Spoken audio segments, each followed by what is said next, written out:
This might be one of the most important presentations that you ever attend. Because today, you're going to see your career in a completely different way. So if you've ever felt stuck in your job, or you ever wondered why some people seem to thrive while you struggle to feel fulfilled, if you've ever felt like you're constantly chasing success, but something still feels off, by the time we're done, you'll understand why. And most importantly, you'll know what to do about it. See, most career decisions are made completely backwards. People pick a job based on salary, title, benefits, and hope that they feel fulfilled. But what if that's why so many people feel stuck? What if there was a smarter, more effective way that helps you build a career that fits you? That's exactly what I'm going to show you today. And here's what makes this different. I didn't just think about it. I studied it. I researched. I proved it. I treated this like another dissertation.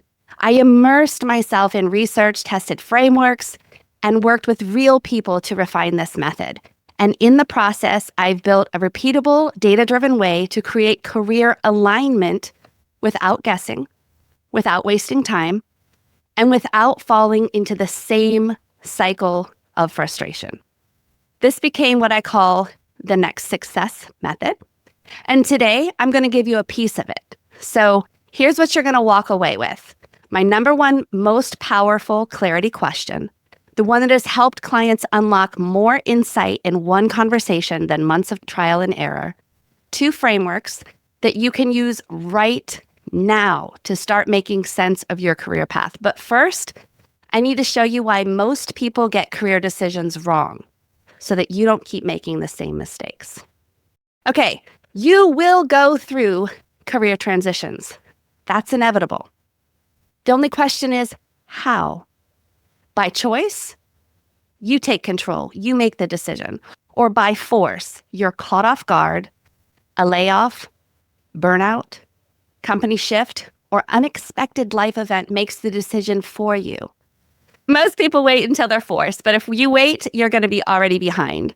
So what if instead of reacting, you could be the one making the choices strategically, intentionally, and on your terms? One moment can shake your entire world. Maybe it's graduating and realizing that you have no idea what actually fits you. Maybe it's getting laid off and suddenly feeling lost. Or watching someone else who did everything right get blindsided by company changes. Or waking up every morning feeling drained and knowing something isn't right. But the biggest mistake? Most people don't use these moments as an opportunity to pivot. They react, scramble, and keep making the same mistakes. But there's a better way, and I'm going to show you exactly what it is. What is your situation? Are you graduating soon? You want to get a job? You graduated already? You need a job? You're in a job but thinking to change? You were part of a layoff or reduction in force? Or a general information seeker? No matter where you are, what we cover today is going to give you a way to make decisions with clarity, confidence, and strategy. And let's pause and take a hard look of how you got here. Think back. When you picked your first major, or your college, or university, or even your first job, how'd you actually make that decision? Was it based on what you were good at school, what people told you was smart or safe, what sounded impressive, what you thought would pay well? See, here's the problem. Most people choose their path based on external factors. Most people make this decision at the beginning based on listening to other well-meaning, intended people, not actually being sure of who they are. And then sometimes as it goes on, they end up forcing themselves into roles that don't actually fit and wonder why work feels exhausting. Or some people chase security over alignment only to feel stuck later. They think career growth is about climbing a straight ladder, but real success doesn't work that way. What if instead of blindly following shoulds, you could design a career that actually works for you? For most people, these decisions weren't solely theirs. They were shaped by expectations, circumstances, and what seemed safe or smart in the moment. But what if there was another way? Because for those of you that didn't fully choose then what makes you think you're actually choosing now? What if your career move doesn't have to be a gamble, a guess, or what's available? What if you could make your next move with absolute clarity, thinking about who you are, how you work best, and what truly matters to you? Most people are actually stuck, frustrated, and unfulfilled. So that's where I come in. I work to help people through all of that and help them find a path that actually fits. So like most people, though, I thought I had it all figured out. I thought I knew how my career would go. I thought, okay, I'm going to work hard, get promotions, make good money. I actually thought I would be loyal to one company until I retired, and I would retire comfortably. See, I did everything right. I checked the boxes, and none of it protected me from what was coming next. But here's the truth. Careers aren't linear. The straight line, toss it out the window. Life happens, even when you do it right.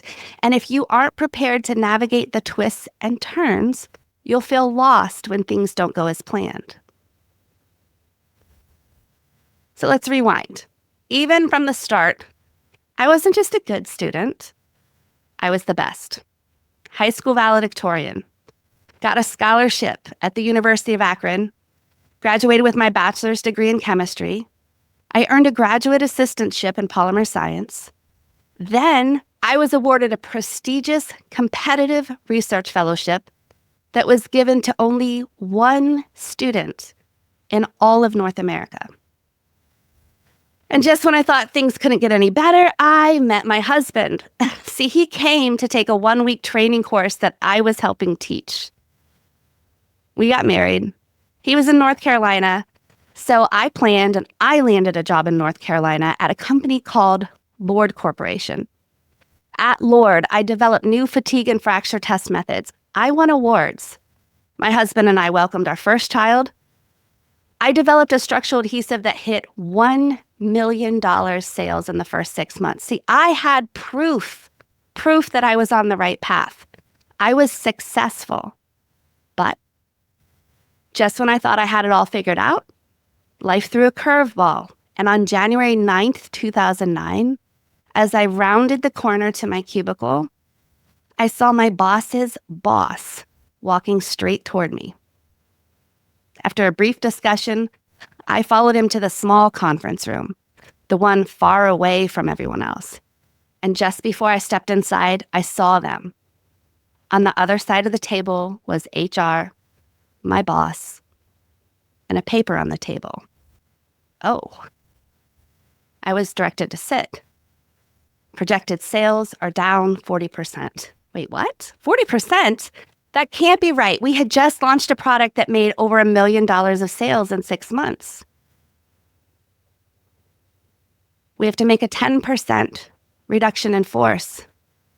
This includes you, your 2 technicians, and 297 other employees.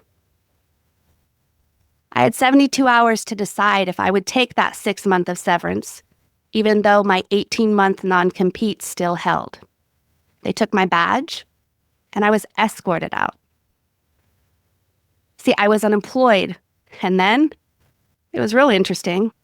I was expecting our second child at the time, so then there I was, the successful valedictorian, scholarship, fellowship person with awards that was now barefoot, pregnant, and living on government assistance, unemployment benefits. I tell you, I never thought I would be one of them. So I stayed home. I took care of my kids. And although I never thought I was the stay-at-home mom type, surprisingly, I enjoyed it. Then when I was Continuing on my day, my youngest was in kindergarten. I got a phone call one day, and it was a recruiter. And they said, "You interested in moving to Detroit to work for Henkel?" That was a competitor to my company. No, thanks. But something told me to ask, "Where are you calling from?" And I found out they were not even 10 minutes from my house. And that recruiting firm specialized in the chemical industry. And so I thought, wow, here's a way. Maybe I can use my knowledge, experience. I can actually help people. Maybe I have the flexibility to work from home. Maybe being a recruiter wouldn't be that bad. Maybe that would be actually kind of fun. I was always a little bit more of an extroverted person anyway. And so I said, if y'all ever need another recruiter, let me know. Next thing you know, I had a job I didn't even know was possible. I didn't even know was available. But to get the flexibility I wanted, I chose 100% commission only. That meant the work I did on any given day, perhaps 6 to 9 to 12 months later, or never, I might get paid. But I was successful at a cost. I excelled. I became a global top-performing recruiter. I earned more than I had ever made before. I earned more than some directors that I placed in chemical companies. And on paper, I was thriving. But inside, I was unraveling. I put so much pressure on myself. I blurred lines between work and life, and I was winning at work, but absolutely losing in life. I had such high stress. I gained a lot of weight. I developed high blood pressure. I developed an irregular heart rate. I had heart surgery. And then COVID happened. And now work was home. And everyone was home. And everything was at home. And I was snapping at my family. I was exhausted and burning out. And finally, my husband, God bless him, sat me down right around our 20th anniversary. And he said, "This isn't sustainable. I want you here for another 20 years, not grinding yourself into an early grave." And that was my breaking point. Something had to change. So I strategically planned my exit. I took time to heal, and I reassessed everything. And I realized the career advice I had followed was broken. And so I treated the problem like another dissertation, and I researched, and I tested, and I built a framework, and I created the thing I wish I had. I made a way to create career decisions with clarity, confidence, strategy, and I had seen it, even in recruiting again and again, people chasing the wrong success. Gallup tells us that 80% of people are dissatisfied with their jobs. That's not just a number, that is a crisis. 8 out of 10 people wake up every day dreading their job. They feel trapped in a career. They feel that they fell into it or they can't escape it, and they're exhausted from chasing a version of success that doesn't even fulfill them. See, I was one of them. On paper, I was winning, but inside I was suffocating. I checked all the boxes. I hit all the milestones, and yet I felt completely disconnected from what actually mattered. So here's what nobody tells you. You don't end up in that 80% overnight. You get there one compromise at a time, one ignored gut feeling, one job that wasn't the right fit, but you took it anyway. One moment where you told yourself, this is fine. And then one day you wake up burned out, unfulfilled, and wondering how the hell you got here. So my question for you is, are you already in the 80%? Or do you think you're going to get in the 80%? Or if you ever do, what are you going to do about it? Because I saw it again and again. There was a pattern, people running because they believed a new job would solve all their problems. They'd switch companies, they'd get a new boss, and they'd think, this time it'll be different. But it's not different. New boss, same frustrations. New title, same burnout. New company, still unfulfilled. If you don't know what's actually driving your dissatisfaction, you're just running in circles. Here's what nobody tells you, and here's what I'm here to help normalize. Questioning your career is normal. And it actually happens at predictable stages. See, at some point, every single one of us stops and asks, is this really it? And most people don't realize it's not random. It's predictable stages. At 18, you graduate high school. You pick a major, often based on little more than advice from your parents, a gut feeling, or whatever sounded good at the time. At 22, maybe you graduate college or you take your first job and then you hope you made the right choice. Or many of us went on to grad school. But then every 7 to 10 years later, something shifts. And suddenly you start questioning, do I really want to keep doing this? Am I actually happy? Is this what success is supposed to feel like? See, I've been through these transitions. I ignored the warning signs. I thought I should be happy. I'm successful. I'm making good money. This is what I worked for. So many people would die for a job like this. And I was saying I should do this and I should do that, and I was shooting all over myself. But deep down, I knew I wasn't aligned with what I was meant to do. Most people ignore those moments and they push through and they convince themselves they're fine and they tell themselves to be grateful. But what if questioning your career wasn't something to fear, but something to embrace? Because questioning isn't the problem. The problem is not knowing how to find the answers. So here's why most people get career decisions wrong. When most people evaluate a job, they look at what's above the surface. The salary, the title, the location, the benefits. That's it. That's the checklist. And if these look good, then they take the job. But if that's all you're considering, you're only seeing the tip of the iceberg and ignoring everything that actually determines long-term fulfillment, because below the surface, that's where the truth is. What actually determines career satisfaction? See, if you've ever taken a job that checked all the boxes and felt unhappy, this is why. Because what really matters is more than just a salary and a title. Is the work aligned with who you are? Who are you? Does it even fit? What do you naturally do best? How do you problem solve? How do you approach work? What is your ideal environment? Does this job drain me or energize me? Does this support what I actually want for my life and career?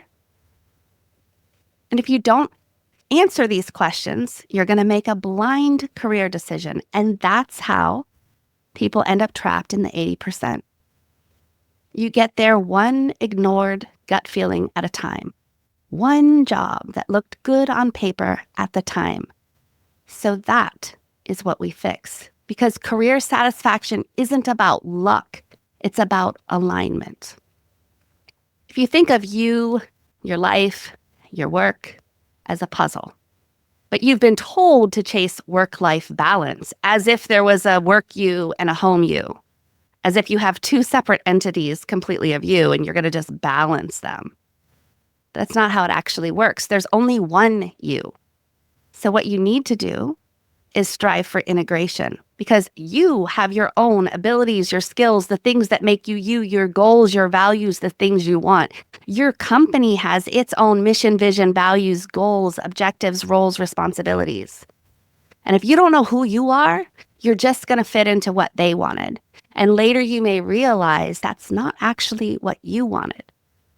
So what you need to do is figure out who you are. What do you want for your life? And how can you design and make it so that your career fits into what you want, not separately? It helps fuel your life and provide for the life that you want. So now that you see how career alignment really works, let's talk about how you can start creating that alignment for yourself starting right now. See, I created the Next Success method where you don't have to guess. I use data-driven, scientifically validated methods. So we don't force ourselves into jobs that drain us. We build careers that energize and fulfill us. We don't settle for a work-life balance. We create a work-life integration where your career fuels your life instead of taking from it. So some of you will take what I've shared today and start thinking about your career differently. And some of you will choose to go deeper because you're ready for real change. And when you choose to work with me in depth, that's where the real breakthrough will happen, because we won't just scratch the surface. We'll go deep. And just like before, I treated this like another dissertation. I dug into research. I challenged assumptions. I tested strategies with real professionals, used scientifically validated assessments to uncover hidden patterns behind career frustrations. I developed over 140 interactive exercises that systematically break down ways that people are being stuck and help rebuild their careers with clarity and purpose. And I didn't just think about alignment, I engineered a way to create it step by step. So this works because it's not just about getting a job, it's about creating a career that aligns with the life you want. But you don't have to wait. I'm going to give you the first step. I'm going to give you my number one clarity question that has helped clients unlock more insight in one conversation than months of trial and error. And I'm going to introduce you to 2 frameworks that you can use right now to start making sense of your career path. Because if you've been feeling stuck, you don't need to wait for change. You don't need to wait for things to magically change. You start making better decisions now. So if you're ready, grab some paper and let's go. What would you love to do next? Pause for a moment. Take a deep breath. Forget about titles. Forget about what's realistic. Forget what others think you should do. Instead, ask yourself, what would I really love to do? If I could do anything without limits, without fear, what would it be? Not just a title. What are the activities that you would actually be doing? Imagine your days. What are you doing? What aren't you doing? Who are you working with? Where are you? Are you in a lab? Are you in the office? Are you doing lab work? Or are you talking about how it mattered? Are you selling things? Are you leading others? Are you doing the hands-on work? Take a moment here and just jot down some notes. If you could do anything, what would you love to do?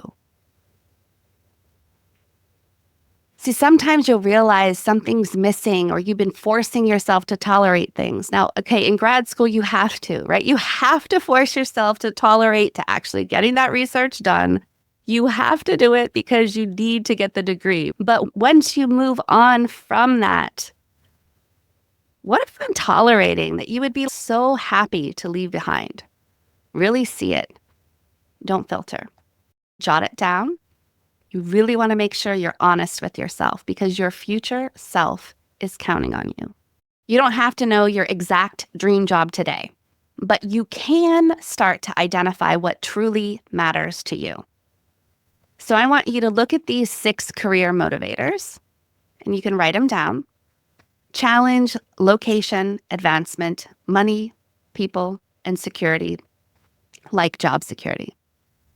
Write them down and then quickly rank them 1 to 6. 1 is most important to you.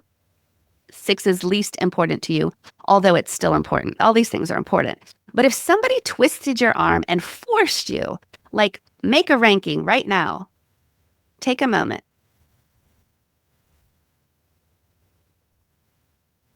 And this is what you're looking for in your next position.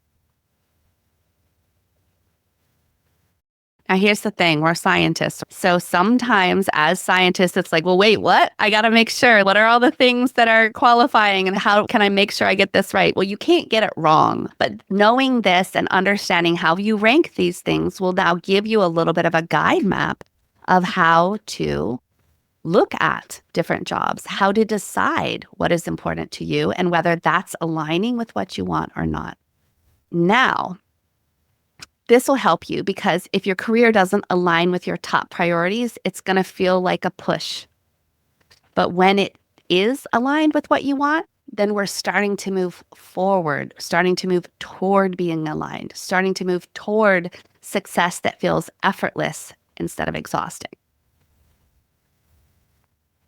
Sometimes people look at just one or two factors to make a career decision. But there's actually at least 8 factors to consider to get a really holistic view of who you are, what you do best, and what you want.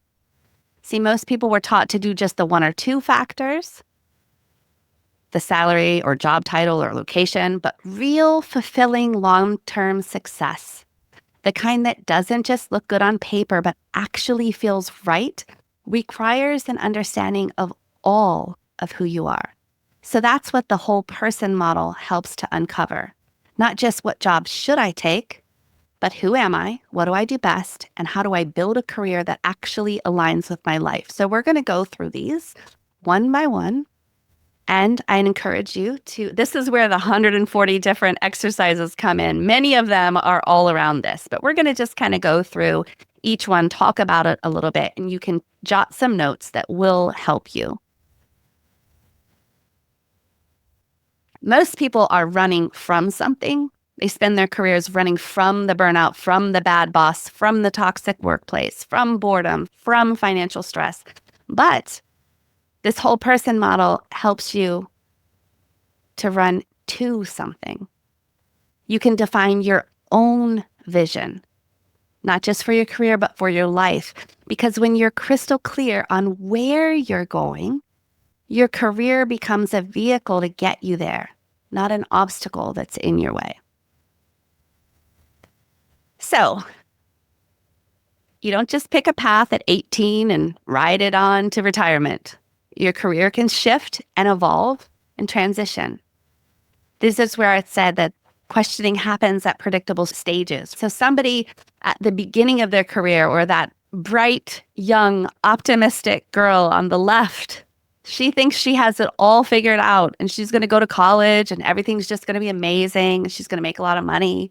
But she's also willing to do a lot more things than the guy way over on the right. By this time, he has seen it. He's been there. He's got the souvenir. And he now knows exactly what he wants to do, what he was willing to do, and what he's not willing to do. And all along the way, you get to make decisions. You get to have choices. And as life develops, as your career or your families develop, then maybe some things are more important or less important to you at certain chapters. So right now, what kind of a job are you interested in doing? Think about it. Just try to jot down some words that could describe where you are right now and what you're willing to do. Okay, let's go to the next one. Abilities. See, natural abilities is not commonly investigated in our society, and it is a shame. See, natural abilities is how your brain is wired to think, to learn, to problem solve, and it is the foundation of who you are at work. They're not just a skill. See, skills are things that you invested time, effort, and energy to learn. These are those hardwired, innate talents that make some things feel effortless for you and other things feel like a struggle. For those of you who really want to figure that out, I do have an assessment called the Highlands Ability Battery that sorts it out, and it also can align with here's your abilities, and here's patterns of your abilities, and here's real careers that actually line up with your abilities. So a lot of people think that something, maybe it feels like a struggle and they don't realize that something is impacting their career because it's just not their ability. Now, you can take time, effort, and energy to learn something. You can end up doing anything. But when you align your work with the things that you're naturally hardwired to do, it feels effortless. It feels energizing. It feels exciting. But your worth is not up for question here. See, each one of us was uniquely made on purpose for a purpose that only you can do. And the quicker you figure out what differentiates you from others, the quicker you can align yourself to doing your purpose, to doing the thing that utilizes all of who you are and allows you to be free and loving what you're doing and thriving and not just surviving. So abilities, natural abilities, what could be that? Well, some people, let's say they remember numbers really well. Doesn't really matter what it is. They just always know. Other people, maybe they have a photographic memory. Other people, maybe they see dance moves one time and then there they are doing it. Some people really love the world of words. Some people really love the world of concrete 3D things. In a two-dimensional world, they can actually see 3D. All of these different things can help you. I love this quote by Einstein. It says, "Everyone is a genius, but if you judge a fish on its ability to climb a tree, it's going to live its whole life believing it's stupid." See, we have abilities poured into us for a reason, and some are low and others are high, but all align with specific careers and specific jobs that are uniquely suited for us to thrive. But if we've been given the ability to be like a fish, then why are we trying to climb the tree anyway? Skills. These are things that you have spent time and effort and energy to learn. It is not the same as an ability. Because a skill, that's something that if you do it and you learn it through practice and repetition and experience, and you can build the skill. But if it's just a skill and you stop doing it, like, hello, differential equations. If you stop doing that and that wasn't aligned with an underlying natural ability, you're going to forget it. And then it'll take time, effort, and energy. And if you're doing something, even though you've learned it as a skill, and you're competing against somebody else that had a natural ability, they're always going to do it a little bit quicker than you. So think about the skills that you've learned. Think about what are the things that you've mastered. What are the things that felt easy and effortless for you? Did you have to grind it out? Write down 1 or 2 skills that you are naturally great at and 1 or 2 skills that you've had to work hard to develop, but you had a reason for doing so. All right, now interests. Interest can guide you toward work that feels meaningful. And you might be good at something, but if you have no interest in it, then how are you actually going to enjoy doing it for 40 plus hours a week? But interests also evolve. And let's admit it, we all knew that one kid who maybe couldn't play sports real well and thought they're going to be an NBA star or an NFL star, right? Like that kid, super interested, but really well suited to be a fan, not the player. Or how many people are like, oh, I want to be an astronaut. And they can't even talk themselves out of a paper bag. So interests evolve. But when somebody picks a career solely on interests, that's what a lot of high schools tell kids to do. Oh, pick it on your interest. Cool.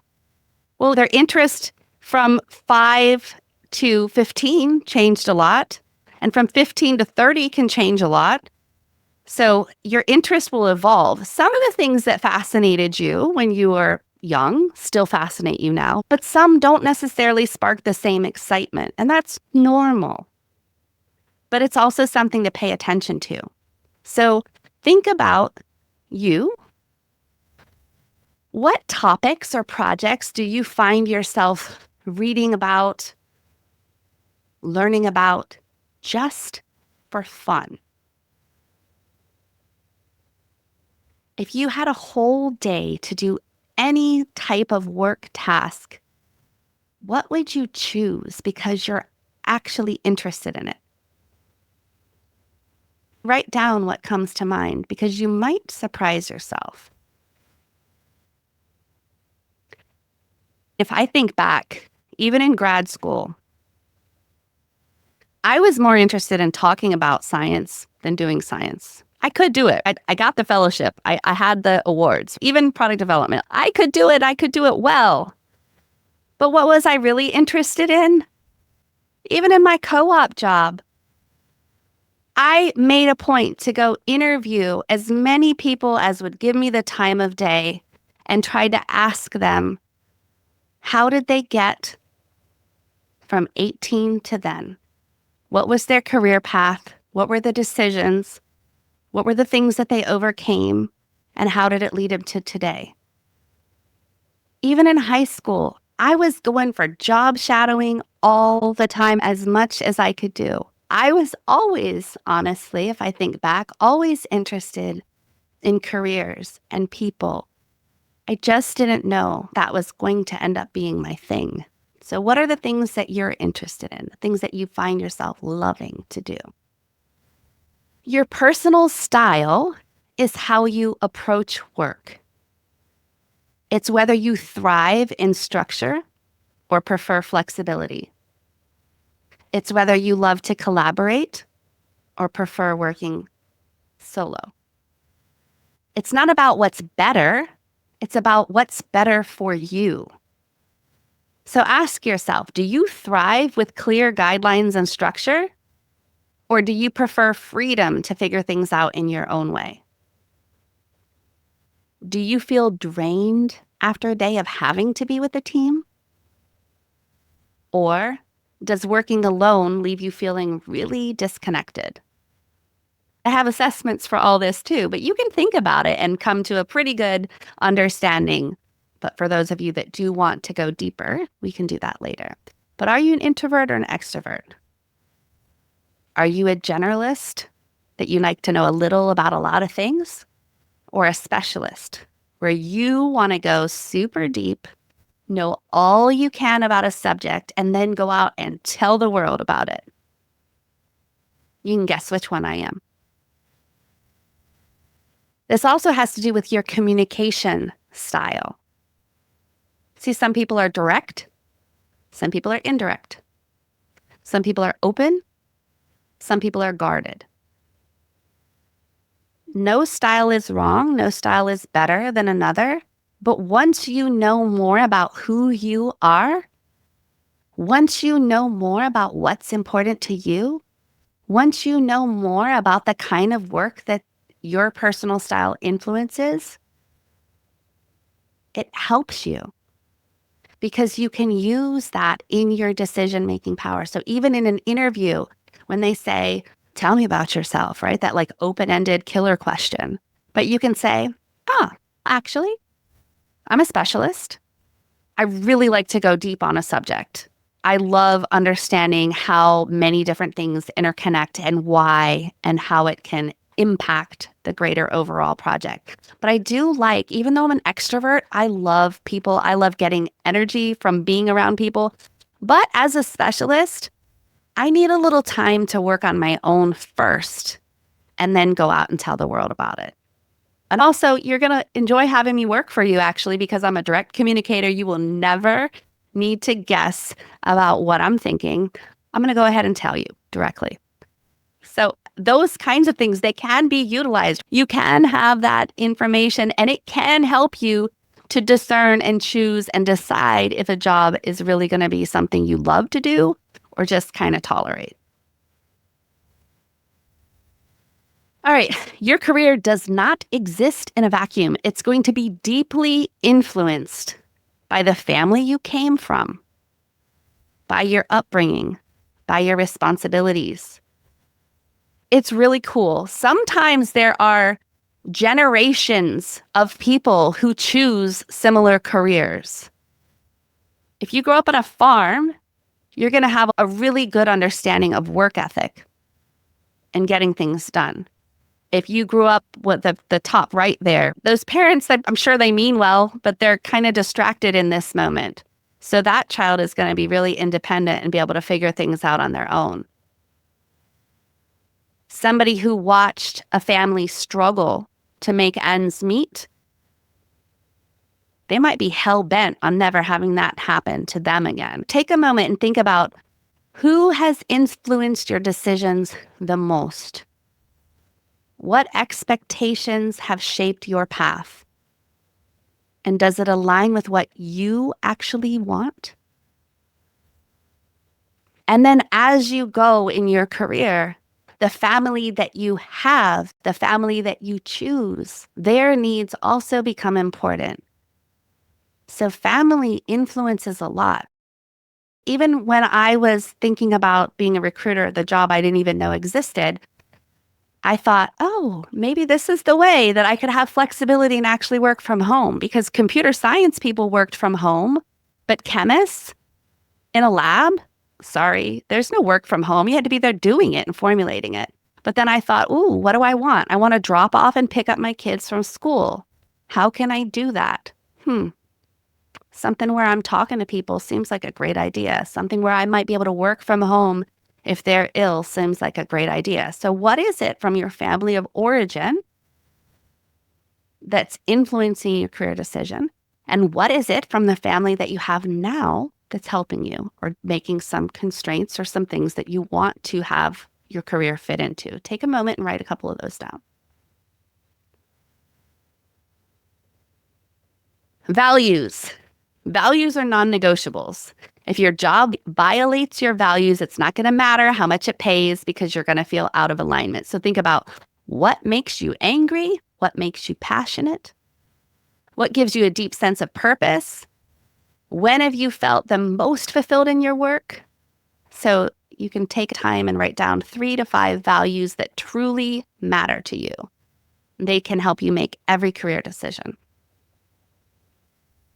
Goals. Most people focus only on short-term career moves, but what is the big picture?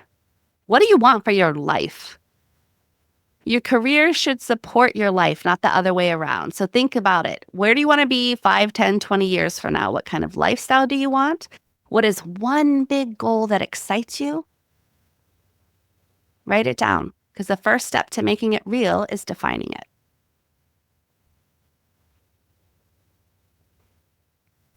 Okay, so then integration. This is what you're trying to have. Once you know those 8 different factors, then you can think about 5, 10, maybe 20 years from now, you wake up, you will wake up loving your life because you will have designed what you wanted for your life and you can have your career fit into it. You're not going to wake up and be like, what? I don't even know who I am anymore. Because like we talked about, it's not just one big decision. It's 1,000 little decisions saying yes to things that don't align, chasing somebody else's version of success and assuming that one day you're going to get your time back. But it doesn't. So what do you want for your life? Not just your career, your life. Your career should fit into your life, not consume it. Have you ever tried to convince yourself that something that wasn't a good fit was, when deep down you knew it wasn't? Maybe it's a job that looks good on paper, but every day you're drained, or maybe it's a role where you constantly have to adjust yourself to fit in. See, just because you can make something work doesn't mean you have to. See, this orange, it can technically fit inside this garlic, but does it belong there? Or is it losing its thriving ability? Is it losing what makes it unique? See, you're not spent to spend your life adapting to an environment that doesn't align with who you really are. You deserve to be in a place where your natural abilities, your skills, your aspirations, all of those things are valued. So have you been trying to make it work in a role that isn't aligned? Think about, where are you forcing yourself to fit instead of stepping into where you belong?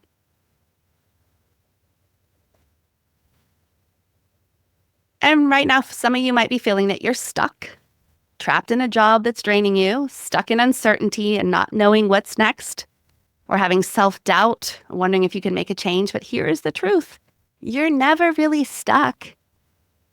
You're only as stuck as you allow yourself to be. And even if you were stuck, let's say you got stuck in between two rocks, what are you going to do? Are you going to accept it? No, you're going to wiggle, you're going to shift, you're going to push, you're going to move forward until you find the way out. So your career works the same way. You can take action. You can always make a move. And today you already have, because by gaining clarity, by thinking through what you want, you've already started your shift. So the next question is, what's the next step? So the next step, let's say if you wanted to go to a restaurant for dinner, a new restaurant. So you're going to pull out your phone, you're going to type in the address, and you're going to check your GPS. Why?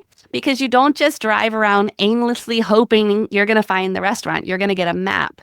So the same applies for your career. See, once you've figured out a little bit about the things that you want and you have a clearer idea about that, then you need to get a map. And that's called a massive action plan.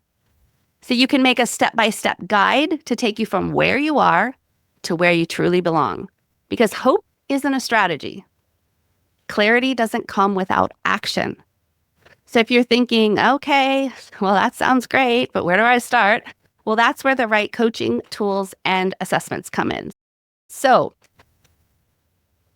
all the great athletes hone incredible skills. They have a lot of work, but none of them did it alone. Every one of them has a coach, a mentor, a strategist, a guide, somebody that helped them unlock their potential. So I encourage you to take advantage, utilize the help from the people who have put themselves in front of you to help you. Because you can't see the full game when you're on the field. You need to have perspective. You need insight. You need someone who sees what you don't, who can guide you to your next breakthrough. So in the game of careers and life, remember, that's where I can also come in and help you out. Because I studied the game. I played for it, I recruited for it, and now I coach it. So I don't just help people land jobs, I help them truly find their place and step into roles that actually fit, align, and energize them. So think about that. And when you are ready, this is your invitation that I'd be happy to help you further. But to bring it home, we've covered a lot today. As before, I don't just leave you empty-handed. You can scan this QR code and get an additional workbook to help you work through some of the things that we have talked about today. And we learned that real alignment comes from knowing yourself, your abilities, your values, and you have a choice. So to help you do that, you can get this Navigating Career Transitions workbook. Just scan the code and get your copy. Thank you all. I appreciate your time.